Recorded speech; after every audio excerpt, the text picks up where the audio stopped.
Muy buenos días, hermanos en Cristo y María. Una mañana más aquí para compartir la palabra dulce de Dios. Hoy es domingo 9 de enero de 2022. Les habla el Padre Tomás Galarza Figueroa. Este es su canal de gracia y bendición. Hoy celebrando la fiesta del bautismo del Señor. Vamos directo a las lecturas que nos ocupan, estando la primera lectura de hoy tomada del profeta Isaías en el capítulo 42, versos 1 al 4, versos 6 al 7. Es uno de los cánticos del siervo de Yahvé. Es el segundo Isaías, básicamente. Es la narración de un pueblo que ya viene después del destierro a Babilonia, de regreso otra vez a casa, a la tierra prometida, a reconstruir la ciudad y a reconstruir la religión, o sea, la relación personal con el Dios de Israel, que la habían perdido a causa de su pecado. Esto que se nos narra, hay quien intente colocarlo al punto de que tenga que ver con alguno de los personajes históricos de aquel entonces, y se puede pensar en el rey Ciro, que fue el que liberó al pueblo de las garras de Babilonia. Sin embargo, la iglesia muy temprano comenzó a ver aquí la persona de Jesús, del Mesías prometido, del Cristo de la gloria, porque todo lo que el cántico hace es hacer alusión a un hombre que conoce y cumple, y no solo conoce y cumple, se somete libre, voluntaria y totalmente a la voluntad de Dios. Miren a mi siervo, a quien sostengo, mi elegido en quien me complazco. He puesto mi espíritu sobre él, manifestará la justicia a las naciones. Ya ahí, directa o indirectamente, hace referencia al evangelio de hoy, porque en el evangelio de hoy, durante el bautismo de Jesús, el espíritu descendió sobre él, tal como lo anuncia la profecía de Isaías. No gritará, no clamará, no voceará por las calles. Es en la obediencia, es en el silencio. Si quieres, en el grito de guerra: Padre, si es posible, aparta de mí este cáliz, pero que no se haga como yo quiero, sino como quieres tú. La caña cascada no la quebrará, la mecha vacilante no la apagará. Manifestará la justicia con verdad. Y esos tres versos describen en plenitud la persona del Cristo de la gloria, su paso por este mundo siempre haciendo el bien, curando a los enfermos, predicando el reino. No vacilará ni se quebrará hasta implantar la justicia en el país. Él viene, si es preciso, a dar su vida para que al final caigan todos aquellos imperios injustos, toda la maldad, toda la corrupción, todo el pecado, toda la miseria que el mismo hombre ha sembrado en su humanidad y por lo tanto en la historia, que todo eso caiga y muera para que nazca la justicia, el sol de justicia que brilla de lo alto. En su ley esperan las islas. Entonces va a decir: yo, el Señor, te he llamado en mi justicia. Te cogí de la mano, te formé e hice de ti alianza de un pueblo y luz de las naciones, para que abras los ojos de los ciegos, saques a los cautivos de la cárcel, de la prisión a los que habitan en tinieblas. Y ya todo eso tiene que ver directamente con la obra que Jesús vendrá a hacer como Mesías, como Dios y hombre verdadero, una vez que irrumpa en la encarnación, se haga hombre como los hombres sin dejar de ser Dios, siempre siendo Dios, y desde ahí nos rescate de la muerte, del pecado, de la miseria, pero sobre todo nos rescate de nosotros mismos, que hemos ido tejiendo un plan perfecto para perdernos, cuando Dios lo que quiere es un plan perfecto para salvarnos. Este cántico tiene mucho más que se puede decir, pero iremos encontrándolo paulatinamente en las lecturas a continuación. A esta primera lectura responde el Salmo 28. El Señor bendice a su pueblo con la paz, y es que el Mesías que va a nacer es el príncipe de la paz, que viene a darnos justamente esa paz que Dios da y que el mundo no puede quitar.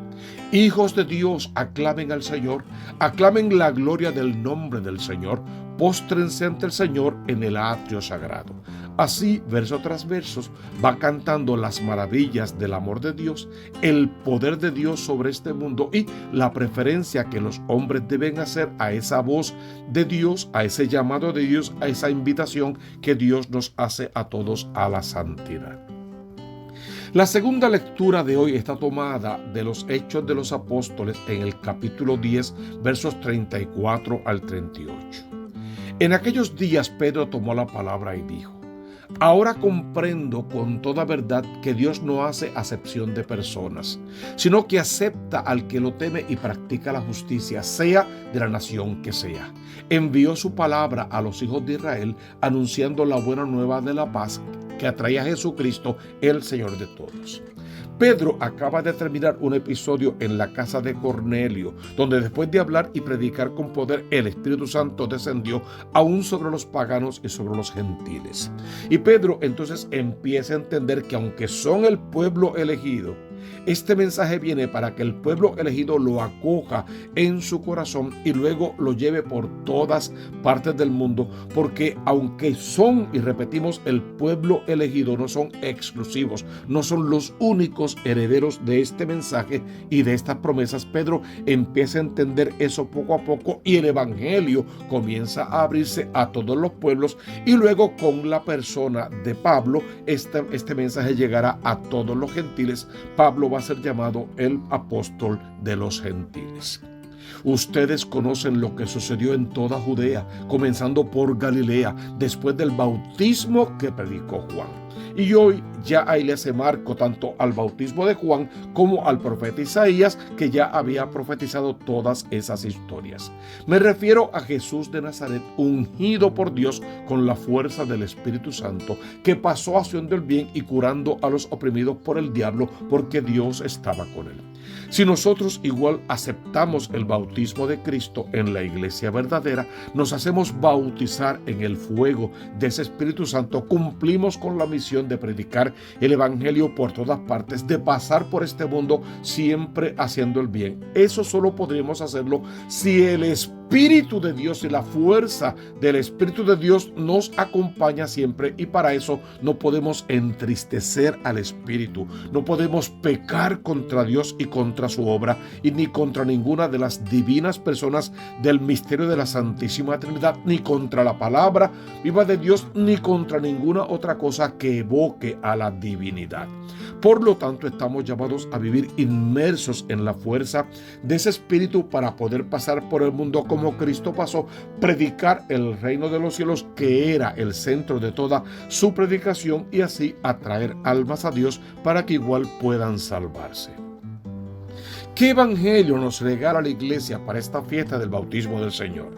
Hoy está tomado según San Lucas. Lucas es el evangelista del ciclo C de lecturas. Según San Lucas, en el capítulo 3, versos 15 al 16, versos 21 al 22. Este evangelio quiere hacer hincapié en el profetismo, en la profecía, en la grandeza de los profetas. Y fíjense que narra el bautismo del Señor, que lo hace ver como Dios verdadero, lo hace ver como hombre verdadero, pero lo expone como el profeta por excelencia, porque fíjense en un detalle. La primera vez que escuchamos hablar a Jesús en toda la Biblia fue en el momento en que se pierde y lo encuentran en el templo, cuando su madre le pregunta: ¿por qué nos has hecho esto? Y él responde: ¿ustedes por qué me buscan? ¿Acaso no saben que yo tengo que ocuparme de las cosas de mi Padre? Esa fue la primera vez que Jesús habló en toda la Biblia. Antes habían hablado de él o en su nombre, pero esa fue la primera vez que él habló. Y después de esa primera vez se fue a Nazaret con sus padres y guardó silencio por unos 25 a 30 años aproximadamente. Hoy reaparece en las aguas del río Jordán y vuelve a hablar, podemos decir por segunda vez. La Biblia pone palabras en su boca. Y entonces, ¿qué es lo que va a decir? La misma frase que dijo a los 12 años. Tengo que ocuparme de las cosas de mi Padre, o vamos a cumplir en todo con la voluntad de mi Padre. Solo que en la narración de San Lucas eso no aparece como aparece en Mateo 3, por ejemplo, porque Lucas es mucho más escueto en ese particular y va a presentar a Jesús orando y a Jesús recibiendo al Espíritu Santo más que a Jesús bautizándose, aunque el marco sea el bautismo de Jesús. ¿Cómo comienza este evangelio? En aquel tiempo el pueblo estaba expectante y todos se preguntaban en su interior sobre Juan si no sería el Mesías. Juan le respondió dirigiéndose a todos: yo les bautizo con agua, pero viene el que es más fuerte que yo, a quien no merezco desatarle la correa de sus sandalias. Él lo bautiza con Espíritu Santo y fuego. Juan pone esas frases en una discusión entre Jesús y sus discípulos, entre Juan y sus discípulos, entre Juan y la gente que viene al río Jordán a bautizarse. Es que la vida que lleva Juan, tan particular, tan espiritual, de verdad tan especial, les hace pensar que Juan es el Mesías prometido, además de que Juan predica tan espectacularmente bien y no tiene miedo a nada, ni siquiera a Herodes. Por lo tanto, piensan que Juan puede ser el Mesías y les gustaría que lo fuera. Juan hace la aclaración, lo dice con toda la letra: yo no lo soy. De hecho, más adelante va a enviar a sus apóstoles para que vayan con Jesús y Jesús mismo les diga a través de su obra que él sí es el Mesías, para que igual una vez Juan haya muerto ellos puedan seguir a Jesús y así los discípulos de Juan en su mayoría pasen a ser también discípulos de Jesús. Y sucedió que cuando todo el pueblo era bautizado, también Jesús fue a bautizarse. Vino como uno más, se colocó en la fila, cumplió con el rito que habría que cumplir. Claro, él no tenía pecados que confesar, penitencia pública que pagar, ni ninguna otra cosa que hacer, pero cumplieron con el rito que había que cumplir según la condición de Jesús y pasó lo que tenía que pasar. Y mientras oraba, se abrieron los cielos, bajó el Espíritu Santo sobre él con apariencia corporal semejante a una paloma, y vino una voz del cielo: tú eres mi Hijo, el amado, en ti me complazco. Muy breve, muy corta esta explicación de Lucas, pero llena de sentido. Estamos presentando a Jesús como el profeta. ¿Por qué como el profeta? Porque la misión de todos los profetas comenzaba recibiendo al Espíritu Santo en su corazón y ese era el que guiaba el resto de su profetismo. Jesús es bautizado por Juan y no pasa nada. Lucas no dice que Juan dijera: este es el Cordero de Dios que quita el pecado del mundo. No hubo esa presentación en sociedad. Jesús básicamente viene desapercibido, se bautiza desapercibido y una vez que es bautizado, sale de las aguas y Jesús comienza a orar.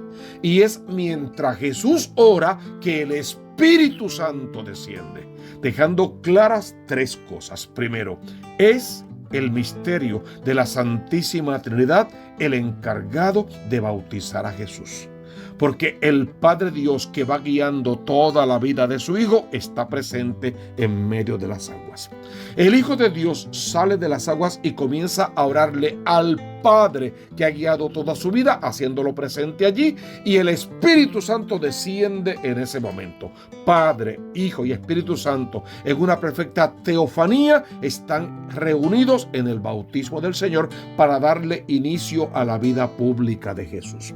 Una vez que el Espíritu Santo desciende sobre él, podemos ver su divinidad, pero dentro de esa humanidad, porque él es el único que tiene esa doble naturaleza. Y este Cristo, en su humanidad, es que va a tomar vuelo para salir por todas partes a proclamar el reino de los cielos. Este Espíritu Santo que se le ha manifestado a Cristo en su bautismo es el mismo que se nos promete a nosotros en la vida sacramental de la iglesia, en el bautismo, en la confirmación y en todos los demás sacramentos. Recibimos de una forma u otra esa acción del Espíritu Santo y es la que nos mueve a ir por todo el mundo, a pasar por el mundo haciendo el bien, a proclamar el reino de los cielos y a atraer almas al cielo, almas a la presencia de Dios. Y que entonces podamos ser consolados con esta última frase: tú eres mi Hijo amado, en ti me complazco. Para que Dios se complazca en ti y en mí, no podemos pecar. Tenemos que apartarnos de las condiciones del pecado. Tenemos que asumir nuestra vida de profetas por el sacramento del bautismo, anunciar confesar y denunciar, y no tenemos que tener miedo porque Dios está con nosotros, su Espíritu nos alienta y su Hijo nos sigue lavando en su sangre preciosa. La fiesta del bautismo del Señor termina, en una forma de hablar, el tiempo de Navidad da inicio al tiempo ordinario que nos va a narrar justamente la vida y la obra de Cristo, la vida pública de Cristo, el quehacer de todos los días, su enseñanza sobre todo, hasta llevarnos más adelante al tiempo de Cuaresma, al tiempo de Pascua, y otra vez repetiríamos en Adviento y Navidad el comienzo de un nuevo año litúrgico.